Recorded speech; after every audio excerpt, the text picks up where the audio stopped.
মদনপুর নামে একটি ছোট্ট গ্রাম ছিল। সেখানে দুই বোন সরলা আর বিমলা বসবাস করত। দুই বোন একসাথেই থাকতো, কিন্তু সরলার বিয়ে এক গরিব পরিবারের সঙ্গে হয়েছিল। ওরা দুবেলা দুমুঠো ভালোভাবে খেতে পারতো না। এদিকে বিমলা বিয়ে হয়েছে এক ধনী পরিবারে। বিমলার শ্বশুর ছিল গাঁয়ের মুখিয়াল, আর তাদের পরিবার অনেক ধনী ছিল। কিছুদিন যেতে না যেতেই বিমলার ব্যবহার পরিবর্তন হতে থাকলো। মনে মনে নিজেকে অনেক রূপবতী মনে করত, আর নিজেকে অনেক বড় মনে করত। ও তার বোন সরলাকে তুচ্ছ ভাবতে থাকলো। একদিন রাত সরলা তার পুরনো কাপড় নিয়ে বসলো। সেই সময় তার স্বামী রঘু চলে আসলো আর বলল, আরে সরলা, এত রাত হয়ে গেছে, তুমি এই পুরনো শাড়ি নিয়ে কি করছো? দেখো না, রানীর জামাটা ছিঁড়ে গিয়েছে, তাই ভাবছি তাকে একটি পুরনো শাড়ি দিয়ে জামা বানিয়ে দিব। নতুন জামা তো আর কিনে দিতে পারবো না, তাই ভাবছি শাড়ি দিয়েই বানিয়ে দিব। সরলা, এখন তো অনেক রাত হয়ে গিয়েছে, তাছাড়া দিনে তো অনেক কাজ করছো, তাই শুয়ে পড়ো, কাল সকাল জামা বানিয়ে দিবে। শুনছো, আজ তো অল্প খাবার আমরা সবাই ভাগাভাগি করে খেয়ে নিলাম, কিন্তু কাল কি করব? ঘরে তো কিছুই নেই। কি আর করবে, আমাদের ভাগ্যে যে এগুলা লিখা আছে। তা তুমি চিন্তা করো না, আমি কাল সকালে কাজের সন্ধানে বেরিয়ে পড়ব। ভাগ্যে যদি কিছু কাজ মিলে তাহলে বিকালে চাউল ডাউল নিয়ে আসবো।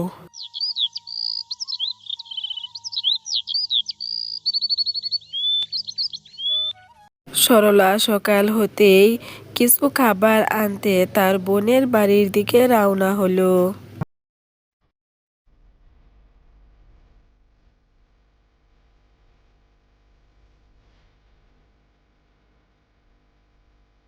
দিদি, ও দিদি, বাড়ি আসলে কি? কোথায় তুমি?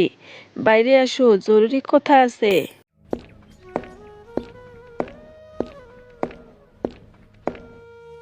সরলাকে দেখে বিমলা রেগে গেল, আর ও বুঝে গিয়েছিল যে সরলা তার কাছ থেকে কিছু না কিছু নিতে এসেছে। এত সকাল সকাল এখানে কেন আসলি? দিদি, আমাকে অল্প চাউল ধার দিবে? আমার মেয়েটা কাল থেকে না খেয়ে আছে। দাও না দিদি, অল্প চাউল আমার মেয়েটাকে, আমি পরে এসে ফিরিয়ে দিয়ে যাব। না না, আমি দিতে পারবো না। প্রত্যেকদিন তোদের একই নাটক, আমার আর ভাল লাগে না। ভিখারির মতো খোঁজা তোর অভ্যাস হয়ে গেছে, তাই প্রতিদিন কিছু না কিছু খুঁজতে আসিস। আমি আর কিছু দিতে পারবো না। আরে দিদি, এইসব বলো না। আমরা তো 2-3 দিন না খেয়ে থাকতে পারি, কিন্তু মেয়েটা তো ছোট, তাই ও ক্ষুধার জ্বালায় কাঁদতে শুরু করে দিয়েছে। তাই ওর জন্য অল্প চাউল দিয়ে দাও না দিদি। বলছি না আমার কাছে কিছুই নেই, আমি কিছু দিতে পারবো না। যা বলছি, এখান থেকে চলে যা, আর কখনো আসবি না। এই কথা শুনে সরলা দুঃখ মনে সেখান থেকে চলে গেল।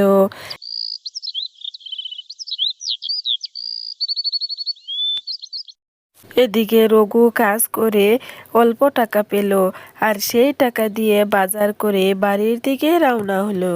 সরলা, তাড়াতাড়ি রান্না করো, অনেকদিন পর আজ আমরা পেট ভরে খেতে পারবো। আচ্ছা ঠিক আছে। আর শোনো, যে খাবার এনেছো এগুলো তো এখনই শেষ হয়ে যাবে। কাল কি করব জানো? আজ না দিদির কাছে চাউল আনতে গিয়েছিলাম, দিদি আমাকে অনেক অপমান করে দিয়েছে। আচ্ছা ঠিক আছে, তুমি কোনো চিন্তা করো না, আমি কাল কিছু না কিছু নিশ্চয়ই জোগাড় করব।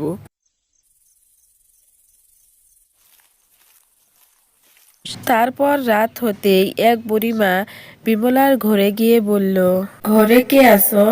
দয়া করে বাইরে বেরিয়ে আসো তো, আমার কথা কেউ শুনতে পাচ্ছ? তারপর বিমলা গিয়ে বলল, কি হয়েছে তোমার? এই মাঝরাতে এসে কেন চিল্লাচ্ছ?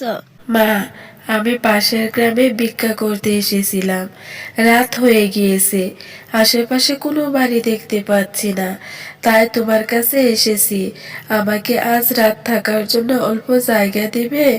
আমি এখানে কোনো জায়গায় দিতে পারবো না। তাছাড়া এটা কোনো বৃদ্ধাশ্রম নয়, যাও এখান থেকে। তারপর বুড়িমা দুঃখ মনে সেখান থেকে চলে গেল। আর যেতে যেতে সরলার ঘরের সামনে গিয়ে পৌঁছালো আর বলল, ঘরে কেউ আসো? আমার কথা শুনতে পাচ্ছ? দয়া করে বাইরে আসবে। বুড়িমার কথা শুনে সরলা বাইরে বেরিয়ে এসে বলল, কি হয়েছে বুড়িমা, এত রাতে তুমি এখানে? মা, আমাকে এই রাতটা থাকার জন্য অল্প জায়গা দিবে? দয়া করে আমাকে অল্প জায়গা দাও, আমি বারান্দার এক কোণায় শুয়ে থাকবো। আরে বুড়িমা, আপনাকে বাইরে রেখে আমরা ভিতরে আরামে শুব? তা তো হয় না, আসুন ভিতরে আসুন। না না, বাইরেই শুয়ে থাকবো। বুড়িমা, আপনি ভিতরে আসুন, বাইরে থাকলে আপনার ঠান্ডা লেগে যাবে। আমাদের ঘর অনেক ছোট, সমস্যা নেই, আমরা একসঙ্গে শুয়ে পড়বো। তারপর বুড়িমা সরলার সঙ্গে ভিতরে চলে গেল। বুড়িমা, আপনি আসুন, আমাদের সাথে অল্প খাবার খেয়ে নেবেন। না না, আমি খাবো না, আমাকে জায়গা দিয়েছো তাই অনেক। না বুড়িমা, আপনি না খেয়ে থাকবেন, আমরা খাবো, তা হয় না। তাছাড়া আপনাকে রেখে আমরা খেতে পারবো না। বুড়িমা, সরলা ঠিকই বলছে, আসুন আমাদের সাথে অল্প কিছু খেয়ে নেবেন, তাহলে আমরা অনেক খুশি হব। আরে, তোমাদের মেয়ের জামা ছিঁড়া কেন? বুড়িমা, আপনাকে কি বলবো, আমরা অনেক গরিব, দুবেলা ঠিক মতো খেতে পারি না, নতুন জামা কোথা থেকে এনে দিব? জানি না উপরওয়ালা আমাদের কপালে কি লিখে রেখেছেন। তোমাদের অবস্থা এত খারাপ, তা আমাকে খেতে কেন দিলে? তোমরা খেয়ে নিতে। মা, আমরা গরিব, কিন্তু আমাদের মন কখনো গরিব নয়। আমরা খাবার খাবো আর আপনি ক্ষুধার্ত অবস্থায় থাকবেন, তা কি করে হয় বলুন তো? তারপর সবাই খুশি মনে খাবার খেতে থাকলো।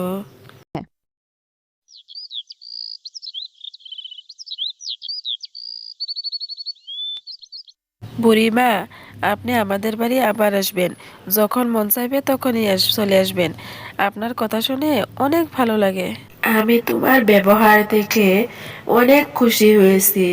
তোমরা গরিব ঠিকই, কিন্তু মন অনেক ভালো, তাই তোমাদেরকে যাওয়ার সময় একটি উপহার দিতে চাই।